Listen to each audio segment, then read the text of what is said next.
नमस्कार दोस्तों, स्वागत है आपका आपके अपने चैनल स्टडी विद मित्र सेन में। आज हम बात करेंगे उत्तर प्रदेश राजस्व संहिता 2006 की धारा 4 के बारे में, जो बताती है कि उत्तर प्रदेश में भूमि कितने प्रकार की होती हैं और किनका कौन मालिक होता है। अगर आप किसान हैं, ग्राम प्रधान हैं या आपके पास ज़मीन है तो यह जानकारी आपके लिए बहुत ही ज़रूरी और उपयोगी है, क्योंकि जब तक आपको आपकी ज़मीन का प्रकार नहीं पता तब तक आप उसका कानूनी उपयोग नहीं कर सकते हैं। धारा 4 के अनुसार उत्तर प्रदेश की सभी भूमि को 2 भागों में बांटा गया है। पहला भाग है सरकारी भूमि, गवर्नमेंट लैंड, जिस पर किसी व्यक्ति का व्यक्तिगत हक नहीं होता है। यह ज़मीन सीधे राज्य सरकार के अधीन होती है। उदाहरण सड़कें, नहरें, तालाब, स्कूल की ज़मीन, अस्पताल की ज़मीन, सरकारी इमारतें आदि। इस भूमि पर कोई व्यक्ति कब्जा नहीं कर सकता। अगर कोई करता है तो वह अवैध कब्जा माना जाएगा। नंबर 2, भूमिधर भूमि, प्राइवेट होल्डिंग।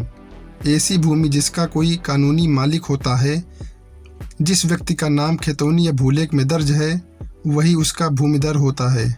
इस भूमि पर मालिक को अधिकार होता है, जैसे खेती करना, मकान बनाना, किराए पर देना, पट्टा देना या बेच देना। अब इन 2 प्रमुख श्रेणियों के अंदर भूमि को 6 वर्गों में बांटा गया है। भूमि के प्रकार, मालिक, उपयोग। सबसे पहले सरकारी भूमि। इसके अंदर राज्य सरकार मालिक होता है। सड़क, स्कूल, तालाब ये सब आते हैं। दूसरा है भूमिधर भूमि। इसका कोई विशेष व्यक्ति होता है भूमि स्वामी।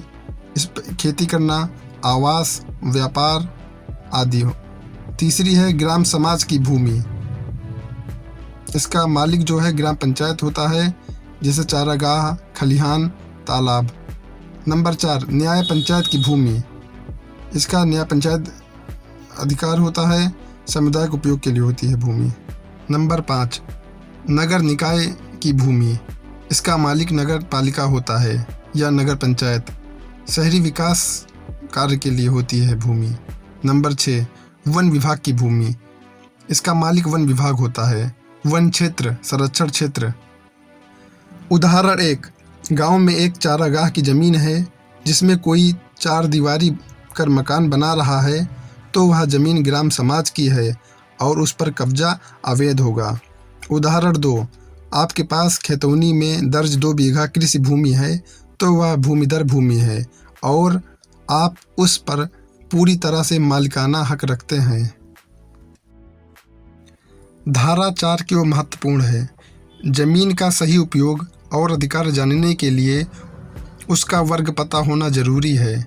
सरकारी या ग्राम समाज की जमीन पर अवैध करना अपराध है। जमीन का सीमांकन, विरासत, बिक्री पट्टा सब इसी वर्गीकरण पर निर्भर करता है।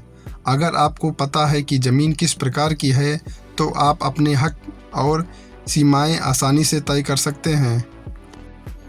ध्यान देने योग्य बात, खैतौनी या भूलेख में ज़मीन का प्रकार भी लिखा होता है, जैसे कृषि, गैर कृषि, ग्राम समाज, चारागाह, तालाब आदि।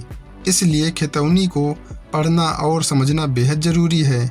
निष्कर्ष, धारा 4 के अनुसार ज़मीन का वर्गीकरण ही तय करता है कि किसका हक है, कौन कब्जा कर सकता है और कौन नहीं। किसी भी ज़मीन विवाद को सुलझाने का पहला कदम यही है कि आपको पता हो यह ज़मीन किस प्रकार की है। अगर आपको ये जानकारी उपयोगी लगी हो तो इस वीडियो को लाइक करें। अपने गांव के लोगों, किसान भाइयों, ग्राम प्रधान और तहसील से जुड़े लोगों के साथ शेयर करें और चैनल स्टडी विद मित्र सेन को सब्सक्राइब करना ना भूलें। हम फिर मिलेंगे ऐसे ही आसान और ज़मीन से जुड़ी कानूनी विषय के साथ। धन्यवाद। जय किसान, जय भारत।